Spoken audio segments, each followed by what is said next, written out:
Now we're going to go over the appearance section. In the appearance section, this is where most of the magic is going to actually happen. Most of these areas you're not going to worry too much about. In the themes area, you're going to see there's one main theme. Chances are it's just going to be Ollie. This is the default theme we try to use for most people because it's robust, it's quick, and it's made to be lightweight and SEO friendly. You'll also see customized. There's really not much, if anything, you can do there. If anything, it's just going to push you over to the editor. Use site editor here. We'll close out. So if we click over to editor, this is going to bring you over to an area where there's templates and template parts. And so we're going to start by looking at the templates. Now, in your site, if you have the brick and mortar option we offer, there's really only going to be one template of interest for you. And that template is going to be the front page. But this is where everything is editable. This is where all of your content's going to be and where you're going to want to change anything of note. So let's just start from the top and work our way down. The first thing you're going to see here is clicking in kind of gives you a more robust, wider view. And you can do things like change the header. So here you can see the logo. This is the logo selected for your site. And here you can see the main navigation. The main navigation you can add and remove links to. You might want to add a link, for example, if you have a PDF application. We can definitely do that. You'd simply click add, and then we could do a custom link. And then you could add in the PDF URL. We could get that right from the media library, as a matter of fact. So I'm going to remove that custom link for now. And then it's actually fairly easy to reorder.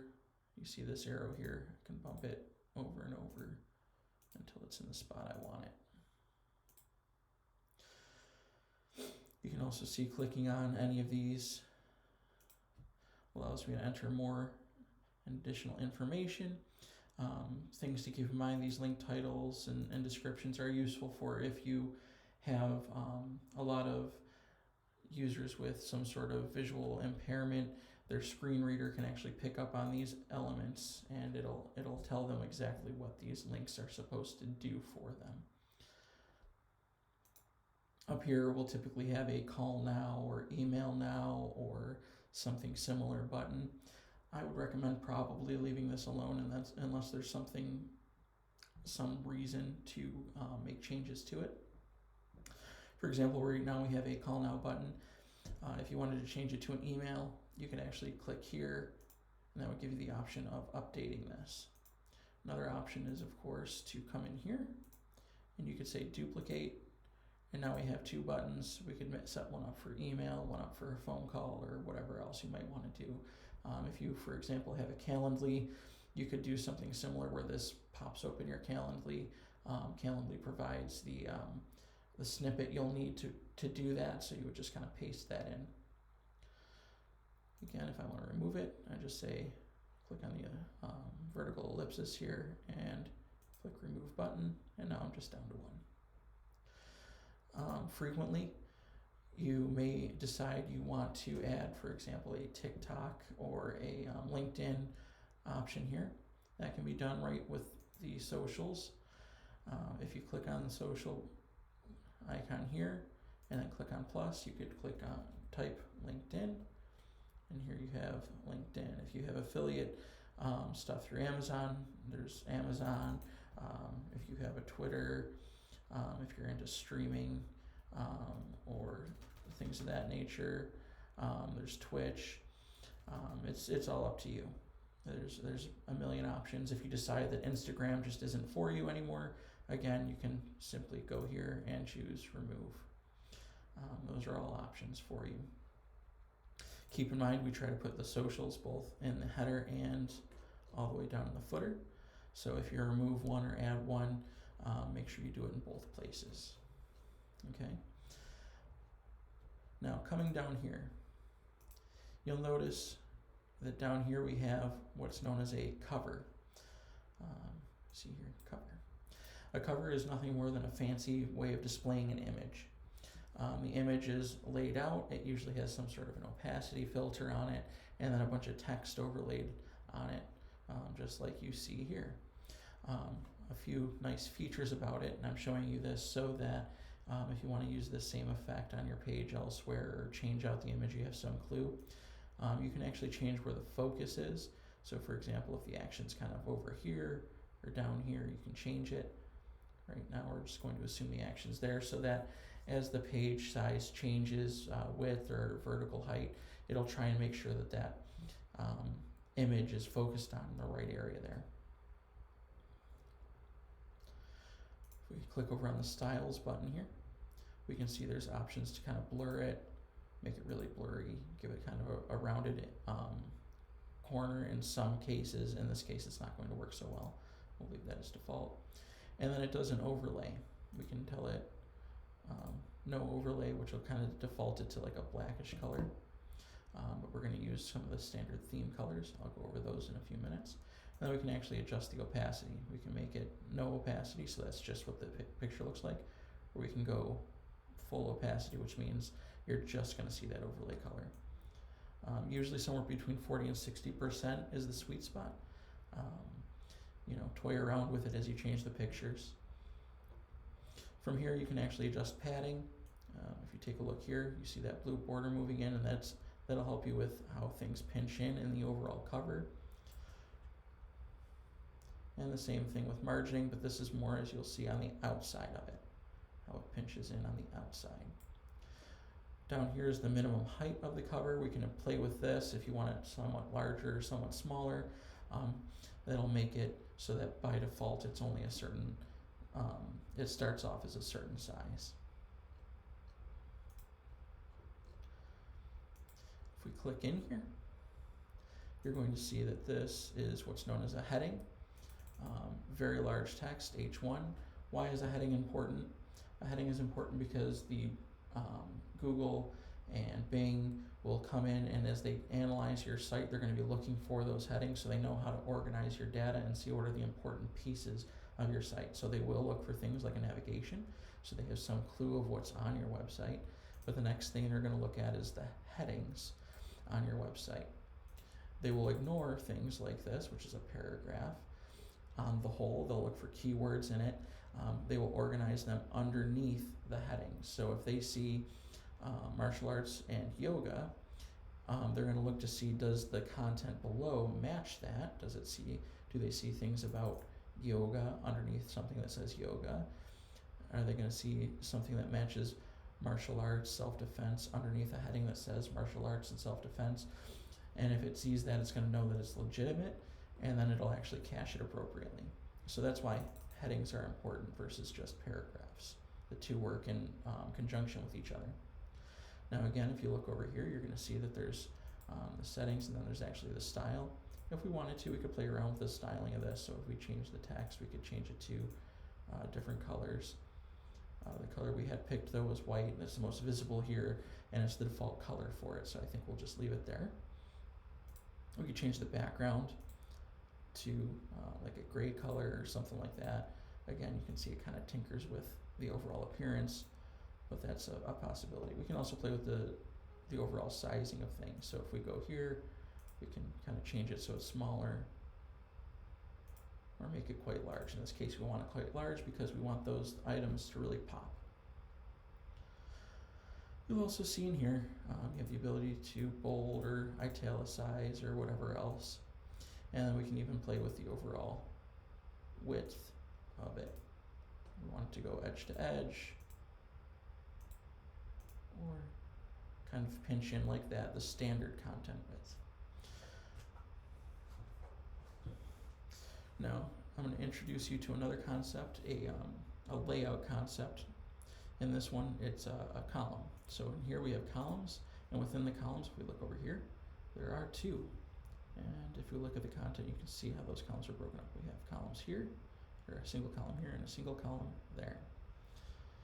And in this case, it just made sense because we have martial arts over here, and we have yoga over here, and that kind of talks about both ends of the spectrum of what they offer. and we can get into the explanation of how both of those things work. We can come in here and see how these things are supposed to align. So if we go into middle or bottom, it might affect how things look depending on the size of the overall column. We'll leave this at top.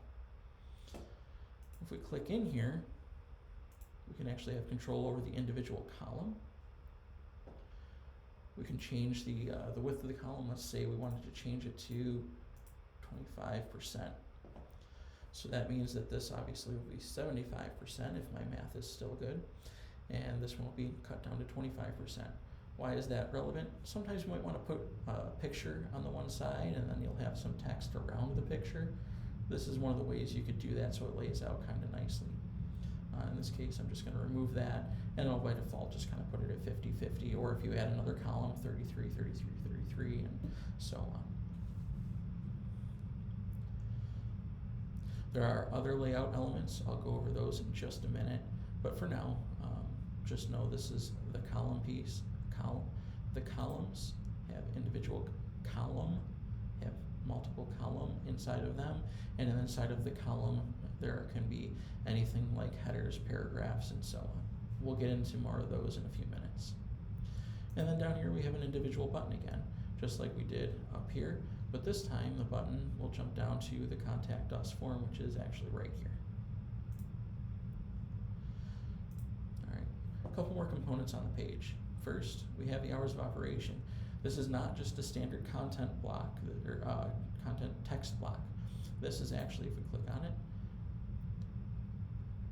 hours. And what's nice is you can kind of say, oh no, for the summer we're closed on Saturdays, or for for the winter we close on Wednesdays or whatever, and it's quick and easy. But what makes it nice is if you were to have other pages eventually, if you expand your package, we can actually just drag and drop this and it goes on every page anytime you want to reference it. It makes it really easy to update it, and you can see here, okay, they're open from 5 until 8, 4 until 8:30, 4 until 8:30, 4 until 8:30. Now if they decide, on Fridays we're going to go until 10, it's quick and easy as making it like that. But let's not change their hours on them. Okay, so that's hours of operation. Next is the contact form. The contact form is a single item composed of multiple items. So there's the form, and then within the form are multiple fields. You can drag and drop multiple fields in there, and at the end, you'll hit Contact Us, the button, and it'll get sent out.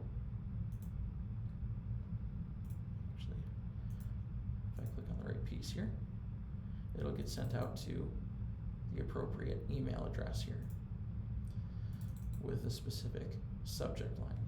If for some reason you wanted to change the email address, this is where you do it. If you want to click here, you can actually see the responses that are coming in. It'll bring you to another place in the console. You can set some settings here in terms of what you want things to list as or how you want them to get submitted. Feel free to tinker with those. And if you come over here, you'll be able to actually add more fields if you wanted to.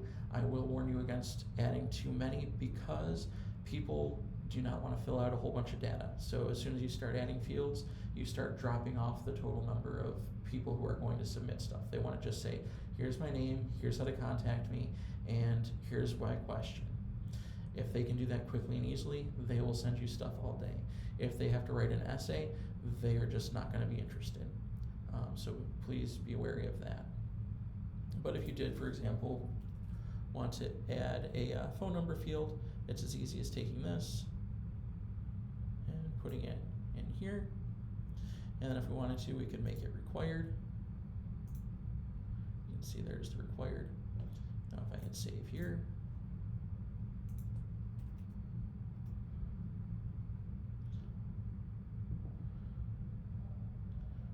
rebuilding the page, and here we have our new field. Again, I was just going to remove this.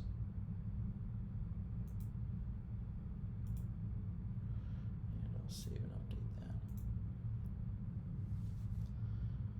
that. You can add placeholder text. for example, you could say your name, but in this case, I think it's pretty self-explanatory what it is. And in terms of the form, there are some different styling pieces you can do, like this. That'll change the overall appearance. So if I choose this is one of my more favorite looks. It doesn't look the best in this layout, but you can see as you click on it, the text kind of jumps out. Probably the reason I didn't choose it here.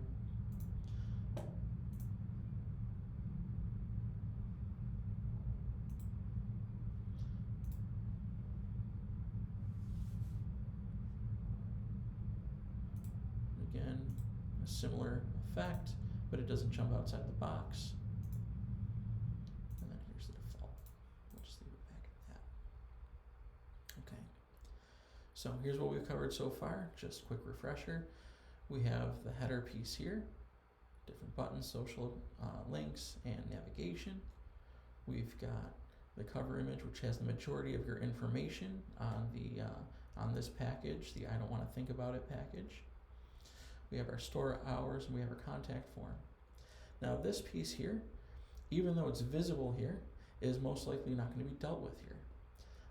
This is going to be dealt with under posts. So if you update the posts listed as schedule and sticky, this will change out with a more recent post. Same thing could be said here. If you choose a new post or create a new post that's listed as an update, it'll push these ones over, and as you add new ones, everyone will kind of drop off the end. This will show a total of 3.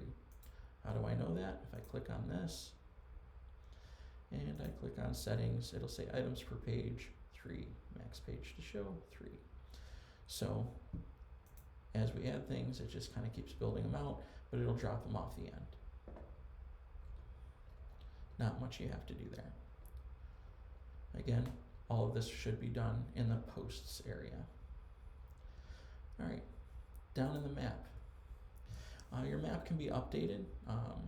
Right now I have a bunch of different views available to you. You could go with the default view. There's the terrain view, satellite view. Personally, I feel like this looks a little bit messy for somebody to look at kind of on screen. There's a black and white view. For me, this one seems to be the clearest. It shows parks easily. It lists some area businesses, and then it has the street names. So it should be easy enough to help find a certain location. You can set the default zoom. So if you feel as though it should be zoomed in or out compared to where we have it defaulted to, you can definitely do that. I try to ensure that you can see some surrounding streets as well as landmarks, so that as people are looking for the location, they can say, okay, yeah, this is the cross street, or that's the cross street. It's this, it's west of this and east of that, and so on. So that's about it for the map. Next, we have the name once again. We have the social icons once again. They work exactly as the ones above. We have the location, the address listed down here. If this ever gets updated, be sure to update the link. That's done simply by going to Google Maps and copying out that. Then we have some keywords down here just to help with SEO. This can be added to, removed from, tinkered with. It's just to help trigger some stuff. It doesn't have to be huge and elaborate. Most of the stuff that matters to SEO is really going to be up here. All right, and then used in conjunction with your Google business profile, which should state the areas that you serve. Between the two of those things, it really should bring you up in the rankings. All right, now I did promise I would show a little bit about some of the stuff you can use, the editing tools that you can use. So let's go ahead and do that. So let's just say we wanted to add something down here. First, there's a way to do it quickly by hitting /. We could do something like, I want to add an image. and this will allow us to get something from our media library, or we can upload it from our computer. So if I go to media library, I can say I want this, and I can add that in. There are some tools here. Feel free to play with them. Alright, next. If I just want to start a new paragraph, that is what this defaults to, so I can just start typing away, and I'm good to go. If I decide, you know what, this is actually supposed to be a heading, I can actually click on the paragraph here and say, boom, this is a heading, and this is an H1, 2, 3, 4, 5, 6, whatever it might be. Keep in mind, when Google is coming in and doing SEO, it is expecting to see headings going down in number. So H1 should be the biggest title on the site, H2 should be the next biggest titles, and so on. So usually you want one H1 on the page, fewer H2s, and then the H3s describe the H2, and so on and so forth down the line.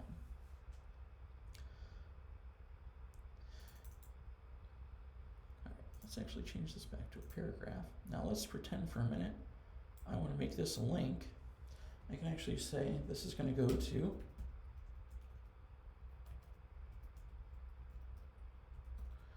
yahoo.com, and that'll make a very difficult to see link in this case, but I'll show you how to fix that. I'll even say I want this to open in a new tab, but as you can see, it's really impossible to see that right now. So what I can do is say I want the link colors to be red, and then that actually makes it much more visible. We could do something where the links are also bolded, like so, to make those pop just a little bit more if desired.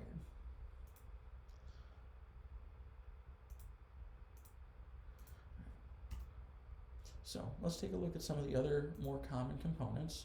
If you click on the plus up here and click on blocks, you can add in a quote.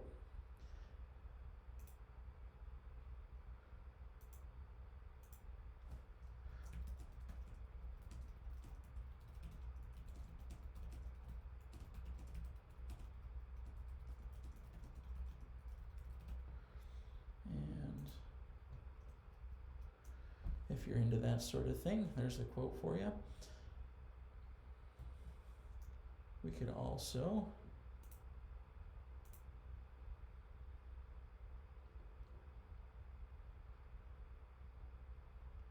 add in a video, same way we would add in an image. We could add in a gallery if you wanted some sort of an image gallery, that can be popped in as well.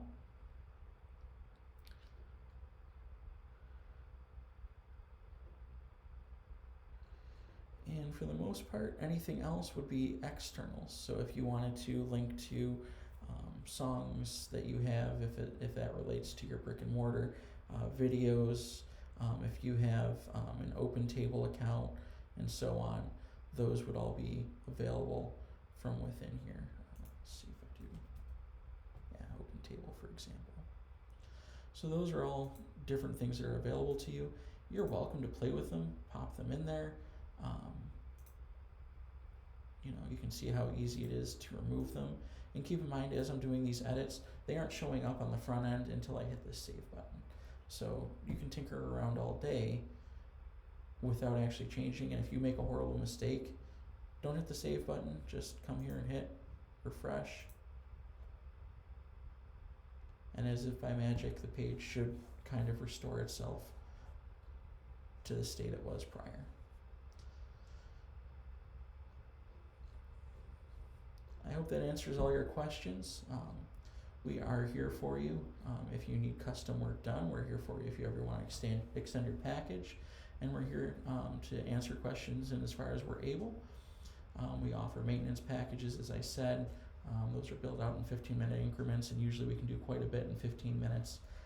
So just let us know how we can help you. We're here for you as much or as little as you need.